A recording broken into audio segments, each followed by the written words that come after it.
Welcome everyone, and thank you for bearing with me as I took my time to reach one of my favourite numbers, although you know I love them all, and I'm staying very still because I don't want to disturb my halo. What do you think? Today we have reached the very magnificent number 7. Hello everyone, and welcome to another episode of Tarot to the Nines. And as I say, I'm very excited that we have reached my number, the number 7. Well, it's my number if I don't add in my birth time to my birth card calculation. So if I add in my hours and minutes, I actually get number 9. So I'll say a bit more about that when we get to number 9. But today I'm going to stick just with the birth time, and we're going to stick with number 7, the constellation of the Chariot. And look, as if by magic, I am wearing my Constellation of the Chariot t-shirt, especially for this video and especially for you. So, what I want to do is just say, first of all, a little bit about what does the number 7 mean to me? What do I think of when I think of the number 7? Well, in order to do that, I think it's probably worth saying a little bit about where the 7 has come from, or where we have reached in the sequence of numbers. So, you remember, we've talked about various other numbers, and most recently we've talked about the number 5 and also the number 6, and now we're at the number 7. 5 was the point at which, if you recall, I spoke about mankind, humanity, arriving in the sequence of numbers as consciousness evolves. We reached number 5, 5-pointed star, the figure of man, and there's something there about humanity emerging from this interplay of consciousness as it arises from the nothing and progresses through the numerical sequence. At number 6, I spoke about consciousness beginning to spiral inwards. So almost getting to a point after the disruption of the 5 and the realness of the 5, getting to a point where it began to look back on itself, having gone through this sequence of creation, the unconscious creation of 3, the growth of the Empress, the conscious structural creation of 4, the Emperor, then getting to number 5, and then going back on itself and repeating the sequence in some way at a slightly more evolved level. Well, when we get to number 7, this process of inward looking has really come into its own, because for me, the number 7 really represents self-consciousness. This is the point at which consciousness becomes aware of itself and realizes that it is conscious. So this is a really important number, and it's one of the reasons that the number 7 is considered one of the most spiritual numbers that there are. All of the numbers, as you can see, are spiritual if you want to look at them in the sense of being representations of creation, and the way that creation emerges from the nothingness. But there is something particular about the number 7, and we'll come on to that in a second. The first thing I want to, or one of the first things I want to demonstrate to you, is what 7 is composed of. So 7 is a product of, he was upside down there, 3 and 4. The Empress and the Emperor. And let me just borrow from my number 7 over here, the number 7 major arcana, the Charioteer. So what we can say is that 3 plus 4 equals 7. Unconscious, natural creation plus conscious, if you like, structured creation equals self-conscious creation. So when we reach number 7 in this sequence of numbers, we have reached the point at which we're talking about self-consciousness, self-awareness, self-growth, self-help. From 7 flows the notion of psychoanalysis, of psychology, of psychosynthesis, of the mind being able to look to itself and understand that it is a mind, and that it can do things to improve the way that it thinks, to heal the way that it thinks, to examine the way that it thinks.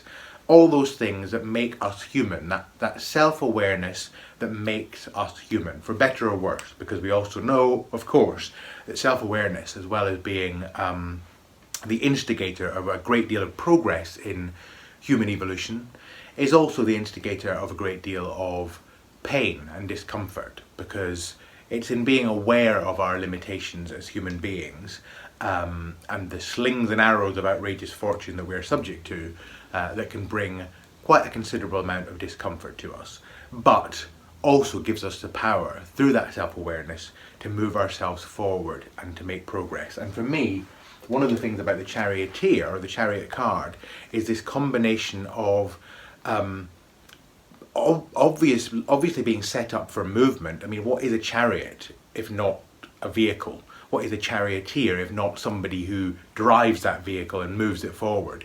But in the Rider-Waite-Smith deck, you also see that the charioteer is standing, seemingly encased in what looks like a block of concrete. And it's not even entirely clear if he or she is encased in this block of concrete or is somehow materializing in it or out of it. But nonetheless, there is this very interesting interplay of the idea of motion and stillness. Even the sphinxes, which are meant to be pulling the chariot, are lying down and are still. And although the chariot seems to be moving away from this city behind it, just look at the solidity of these wheels and this block of stone. No indication really of movement. The curtains don't seem to be billowing in the wind. Everything seems quite still and yet also very powerfully focused on forward motion. And for me, that's what the number 7 is. It's a really interesting interplay of stillness and motion. And it inhabits a very interesting point in the sequence of numbers, as we shall see in a second. So some of the words that I associate with 7 are, as I say, self-awareness, self-consciousness, also imagination. If consciousness is able to be aware of itself and understands that it is consciousness, or the mind understands that it is the mind, then this is where imagination is born. This is where we're able to see the difference between the imagined and the real. And we're able to understand that it's possible to create things in the imaginal realm. Another word that I would think of in relation to 7 is control. So that interesting control of the tension between stillness and motion. And creative awareness. So the awareness of the ability to create. Other words that I would think of because of that self-consciousness that might come to mind in terms of 7 are strategy. So again, very much in keeping with the idea of the charioteer, someone who actually, and in some decks, is called warrior, somebody who is involved in strategizing in order to move things forward and in order to obtain things. There's something very strategic about the idea of 7 and the strategizing that 7 makes possible, that self-consciousness makes possible. So those are some very initial thoughts on the 7, and now what I want to do is I want to say to you a little bit more about the properties of the number 7 itself. And the first thing we're going to look at is all the many things that arrive in 7s. So we're probably all aware that a number of things come in 7s. There are very obvious ones: 7 days of the week, 7 colours of the rainbow, 7 notes on the scale. There's also the 7 visible planets of the original awareness of astronomy and astrology, and 7 liberal arts. The 7 liberal arts were grammar, rhetoric, dialectics, music, arithmetic, geometry and astronomy. And there are a number of other things that come in 7. In fact, if you look at folklore and just folk wisdom around 7, I'm going to, and ancient texts and religious texts and so on, I'm going to read you a list of the number of things that have at various times been grouped together in 7s. Not always just in 7s. Some of the things that you'll see, that you'll hear here, are things that will be grouped in other numbers as well. But 7 is something that often comes through when you're talking about these groups. And just, here's a list, alphabetical list of some of them, and this is only some of them that I could find. Abominations, ages of mans, altars, angels, animals, bears, birds, blessings, bowls, breaths, brothers, candles, caves, celebrations, chambers, chapters, chief, children, choirs, circling, cities, coins, companions, constellations, continents, covenants, cows, crowns, curses, daughters, defenders, degrees of wisdom, devils, dogs, doors, elders, eunuchs, eyes, fishes, fragrances, generations, giants, heads, heavens, honest men, horns, islands, kings, lakes, lamps, leaders, letters, libations, loaves, matriarchs, metals, mountains, mysteries, nations, oaths, overseers, paths, patriarchs, petals, pillars, plagues, pools, priests, priestesses, princes, princesses, queens, rays, repetitions, ridges, rivers, rungs, sacrifices, samurai, seas, singers, sins, sisters, sleepers, staircases, stars, suns, streams, swans, temples, thunders, trees, troubles, trumpets, veils, vengeances, vials, virgins, virtues, voices, fowls, voyages, warriors, watchers, wise men, wise women, woes, wonders, and years. 7-year itch. So a number of things come in 7, in folklore, in history, in theology, in religion, in spirituality. 7 is a really important number. Why is it so important? Let's have a look at some good old mathematics. If I can find my eraser. Here it is. Here it is. Now, maths is not my strong point. So I'm going to shamelessly read from my notes because I've done the maths beforehand because I don't want to embarrass myself by trying to do maths on camera and then getting the maths wrong. So, the first thing to say to you about the importance of 7 is that in a sense there are actually only 7 numbers in this series, Tarot to the Nines. What do you mean, Brian? What are you talking about? So let's just look at the numbers. 0, 1, 2, 3, 4, 5, 6, 7, 8, 9, and we'll put 10 in there because of course usually we think in tens, especially in this decimal world, but there are only 7 real numbers there. Why is this? Well, first of all, we can take 0 out because of course 0 isn't a number, it's the absence of number. Then as I explained in the video for number 1, we can take 1 out as well because 1 isn't really a number. 1 is everything, it's the totality, and when you have only totality, only oneness, when nothing is separated, there are no such things as numbers. So when we're at the level of 1, we haven't yet reached the level of numbers. Equally at this end, 10 isn't really a number, it's not a new number because it's a combination of 1 and 0. So let's take the 10 out. So now we've got 1, 2, 3, 4, 5, 6, 7, 8 numbers. That's a bit tricky, isn't it? But you might remember that I also said in the ancient world, ancient philosophers didn't really see 2 as a number either, because 2 was the necessary state for there to be the creation of a third force, and the third force is what leads to everything else. You know, the 𝗏𝗏𝗏𝗏, the idea of 1 comes from the nothing, 2 comes from the 1, etc., etc., and then from the 3 comes the 10,000 things. It's only when you get to the level of 3 that everything proliferates, that number and enumeration is possible, because 2 is simply 1 reflected upon itself, and it's that reflection that allows creation to happen and then the rest of the numbers to flow. So in the ancient world, 2 wasn't always considered a number. That leaves us with 1, 2, 3, 4, 5, 6, 7 real numbers in the decad being 10. So that's the first thing that I want to say in relation to the importance of 7. But there's another important role that 7 holds in the decad, in this list of 0 through to 10, or 1 through 10 if you're looking at actual value rather than nothingness. So if we take the first numbers from 1 to 7, 1, 2, 3, 4, 5, 6, 7, and we take the numbers from 7 onwards to 10, 7, 8, 9 and 10, these two lists of numbers, where 7 is the bridge between the two of them, have something important in common. and that is if you multiply them together,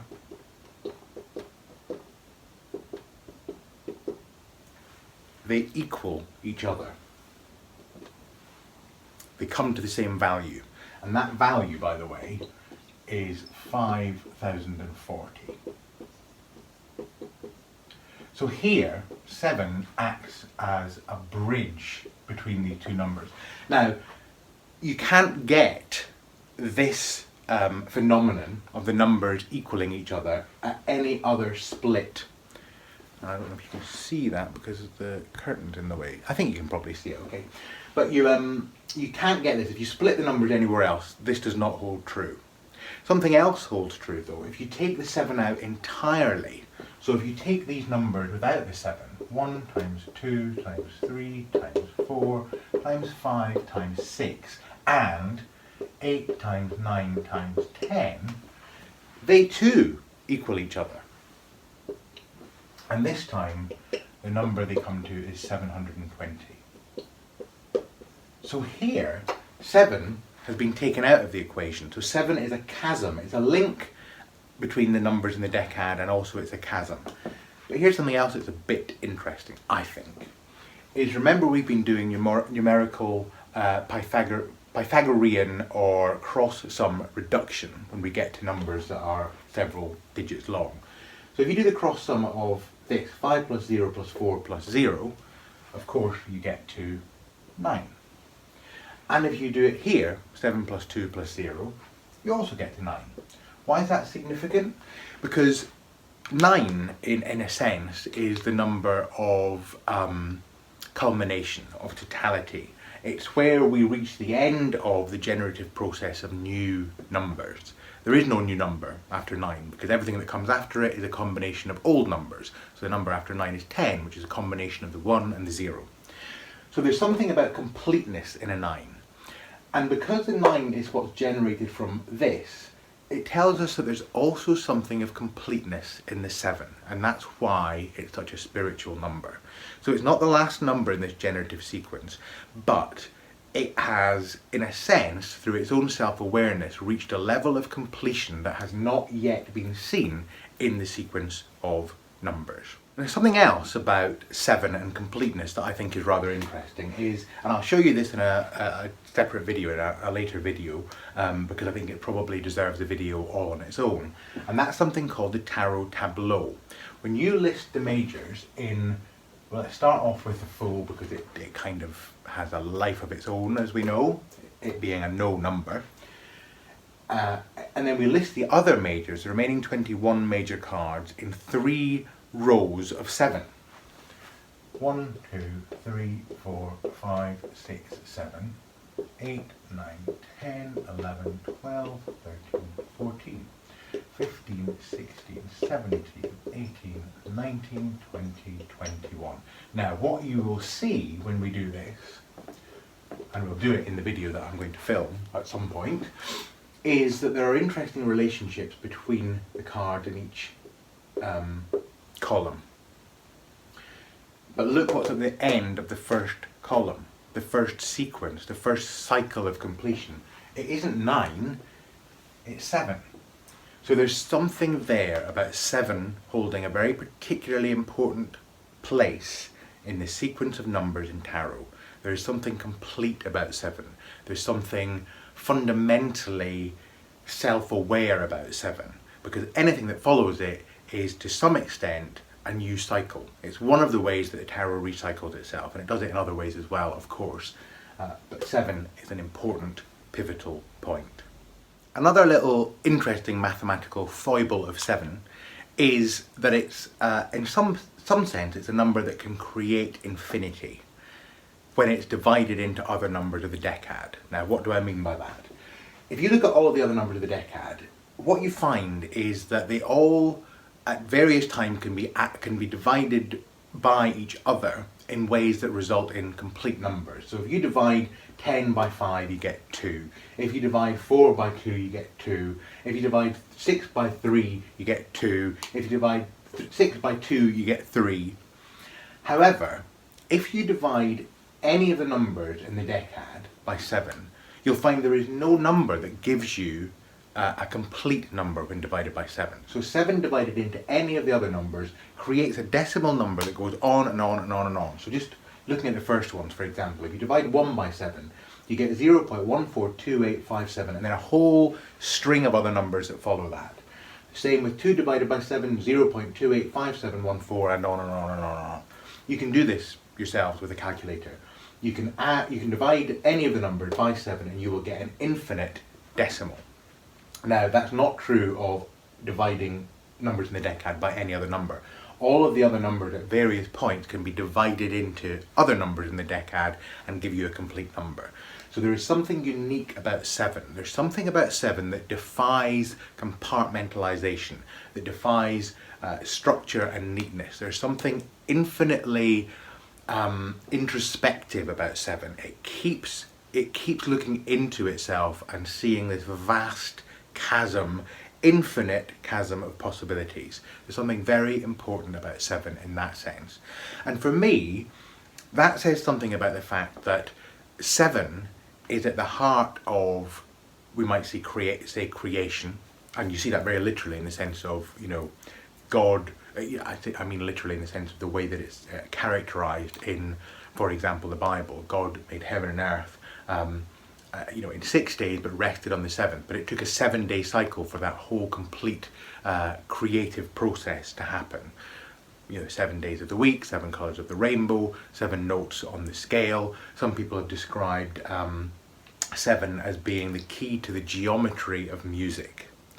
And you could say that it's also the key to the geometry of light, because white light can be split into the 7 colours of the rainbow. Also, in nature, what we find is that there are no crystals in the world that are 7-sided. So many other crystal systems have 3 sides or 4 sides or 6 sides or you know, 5 sides and so on, but you don't get a 7-sided crystal. But what you do get is you get 7 different crystal systems, 7 different crystal types, and we can see them here again from this wonderful book, The Beginner's Guide to Constructing the Universe. And I just wanted to read you a couple of quotes from the book, because I think that this is an important representation of 7. So first of all, Philo-Judaeus, who was an Alexandrian philosopher, said, "Nature delights in the number 7." And in relation to this notion of crystal systems, one of the things that the author of this book, Michael Schneider, says is, if you wish to employ the heptad is the 7, if you wish to employ the heptad's principles when constructing a universe, you should not expect to create any 7-sided objects. For example, among the myriad crystals from quartz to calcite, lead to gold, none are 7-sided. The reasons are simple. The heptagon's unborn angles cannot completely cover a flat surface or fill 3-dimensional space without leaving gaps, so nature has no use for it as a structure. And so again, there's that idea of space, infinite space appearing in the 7. Instead, the heptad pokes into the world as a 7-step process, 7 independent stages or aspects of a whole. There may be no 7-sided crystals, but the heptad appears as 7 major groups or systems into which all of nature's beautiful jewels belong. Their differences are due to 7 different possible relationships among their axes and angles. So 7 defies being locked into stasis, and it only allows itself to sit somewhat outside of the structure of life.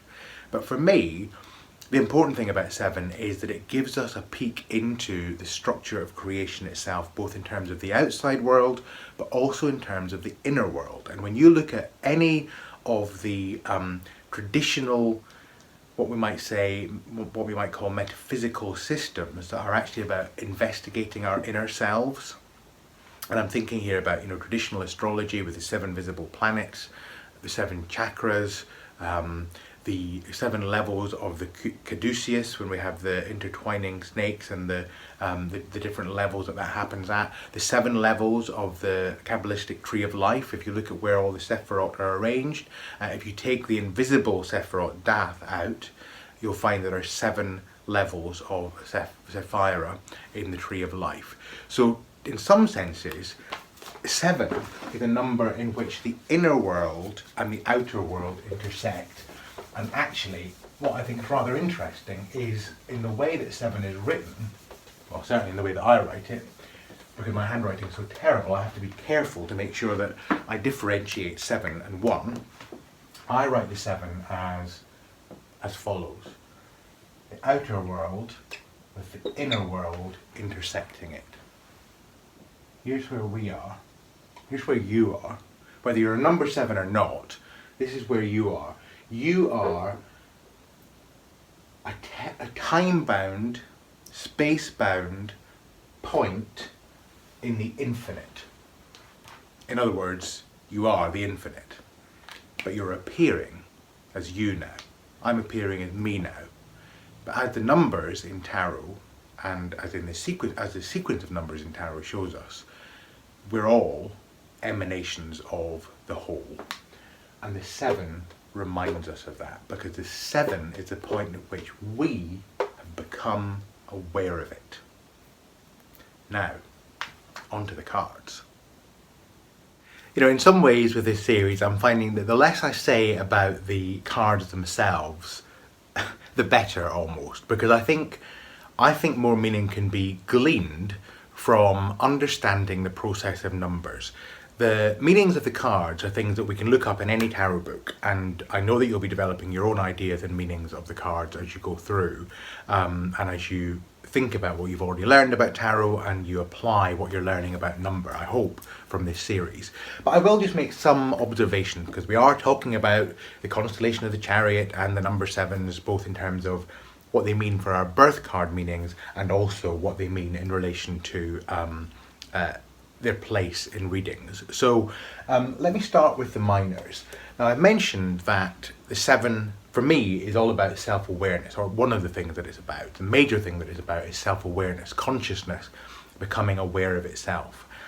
And I think you really see this in the 7s in the Rider-Waite-Smith deck, because each of the 7s, each of the minor 7s, depicts somebody who has got a degree of self-consciousness or self-awareness or observation of the world that is being presented to him or her. So if we look at the swords, for example, here's someone who seems to be very aware of the action he's taking. You know, here's someone who is demonstrating cunning, demonstrating cleverness, seems to be stealing away with the swords, is kind of checking back to see who has noticed him. There's that kind of sign of self-consciousness, maybe also self-satisfaction in the swords.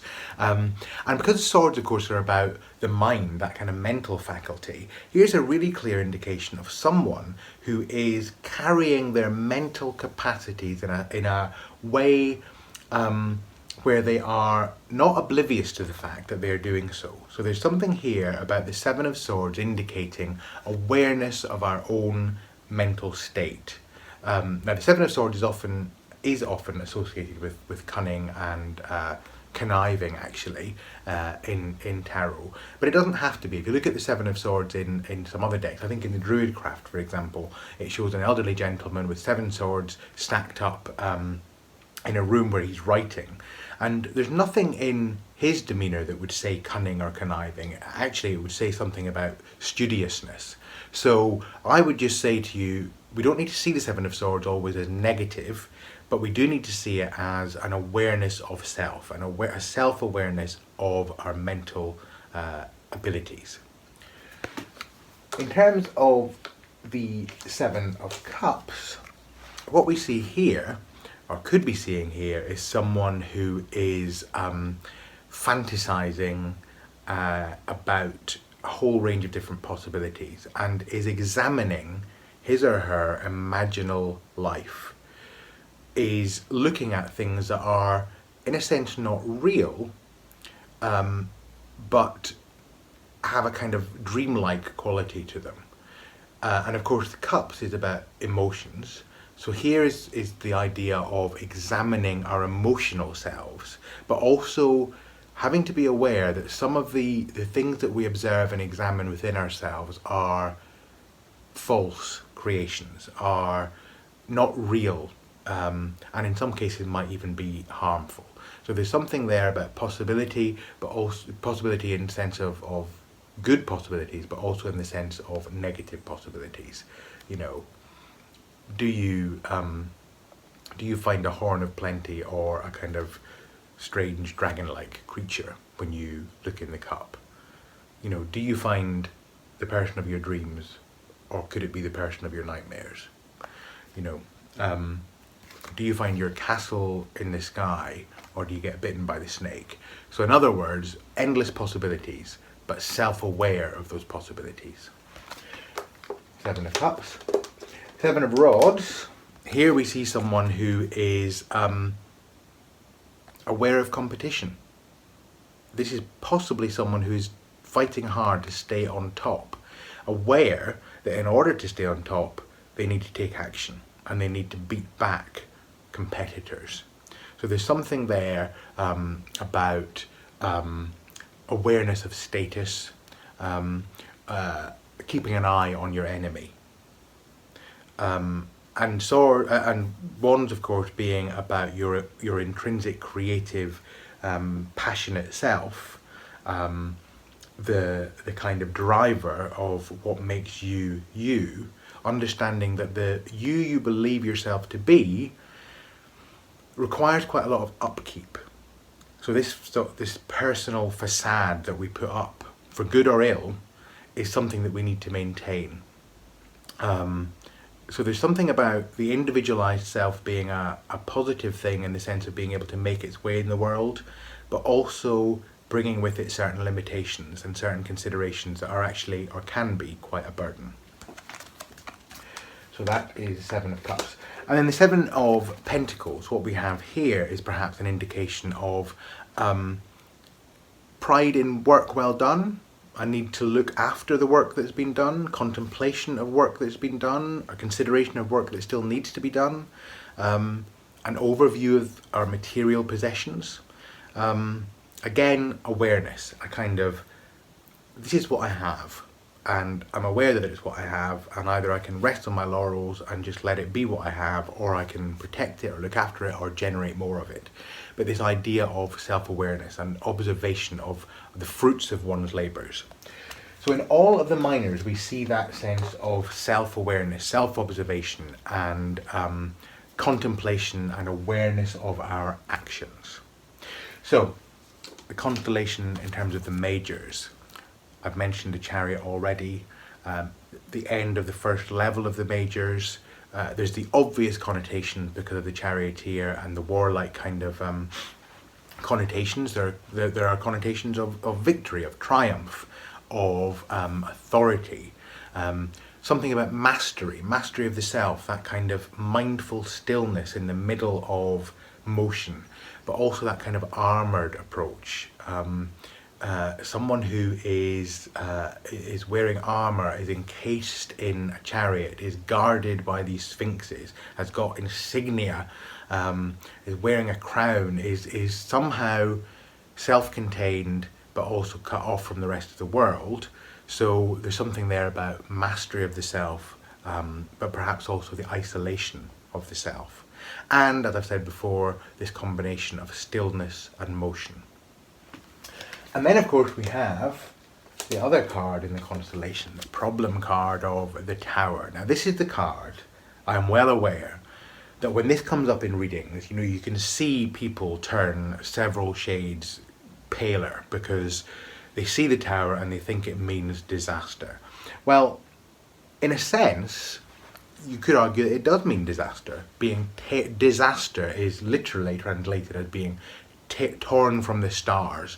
And look at what's happening here. People are being flung down from on high. The lightning strike, that lightning flash of anger, disruption or inspiration is completely destabilizing the lives that these people thought they had. So this idea of this armored carapace, this I am this thing, I am this personality, I am aware of who I am and what I am, is completely challenged by the tower. This is where it's turned on its head and it is disrupted. However, I think as well as destruction, I also think of the tower as being destructuring. And because the sevens, and remember this fits in the constellation of the sevens because it's 16, 1 plus 6 equals 7. Because it sits in the constellation of the sevens, there is something here, and we must remember this, about self-awareness. So as well as that sudden destructuring that life will sometimes hand to you, it can also be an opportunity to do your own conscious destructuring. So it can, I often think of cards as coming to us not so much with answers, but with questions, empowering questions for us. So a question that the tower might ask us if it appears in a reading is, where do you need to destructure your life? Where are the structures of your life not serving you? What do you need to be torn away from in order to grow? Another meaning of the tower in some texts is the idea of the house of God. And one might say that our minds, our psyche, our souls, ourselves are houses of God, in the sense that we are part of that creation that is being lived through us. So there's something there also perhaps about revelation, divine revelation. The tower opens us up at that spiritual level. If we're not able to do it self-consciously, if we're not able to do it in the controlled, still, mindful way of the chariot, sometimes life will do it for us. So for me, the sevens, the chariot, the tower, the constellation of the chariot are about self-awareness. And to finish with, I would like to give you a reading, or show you a reading. And it's a reading that was created by 𝗂𝗂𝗧𝗏 in her brilliant book, Tarot Wisdom. And it's called the Chariot reading. And it is actually a reading that is all about self-awareness. And so to close, I'd like to share that spread, that potential reading with you. Okay, I've put the lights on so that hopefully you can see the arrangement of cards here. This is a very simple but very profound reading, and you can lay the cards out in any order you want, in any arrangement that you want. But basically you're going to pull 7 cards, and you're pulling 7 cards for the first 7 major arcana. So position 0 represents the Fool, 1 represents the Magician, 2 the High Priestess, etc, etc. And each of the questions relating to these positions relates to those cards. Now, it doesn't mean that you pull these cards, you take your deck, you shuffle it and you pull the cards randomly, but what you'll be doing is in the 0 position you'll be laying a card for the Fool and the question, what am I leaping into? And incidentally, if you pull out the Fool and it happens to be the Fool in that position, or the Emperor in position 4, then the way you can look at it is that those cards, the meaning of those cards is really emphasized. So let's say you pull the 3 of Pentacles for position 0, what am I leaping into? What you would do is you would say, okay then, what am I leaping into? What does the 3 of Pentacles tell me about what I'm leaping into? And if I consider the 3 of Pentacles in the context of the Fool and in relation to the Fool, what does that tell me? So you're really, in a sense, doing a bit of a 2-card reading, but you're doing it with 1 card in each position. But each of those positions has got this overlay or underlay of these major arcana positions. So, position 1, the Fool, what am I leaping into? That's position 0, but it's the first one. Then position 1, which is the second card you pull, the Magician. What is the magic? What is the magic in my life? And that can be magic you're aware of or magic you're not aware of. Position 2 is down here, is the High Priestess, and of course the High Priestess is about secrets and intuition and so on. So what is the secret? What's hidden from me? What don't I know that I need to know? What card do I get for that?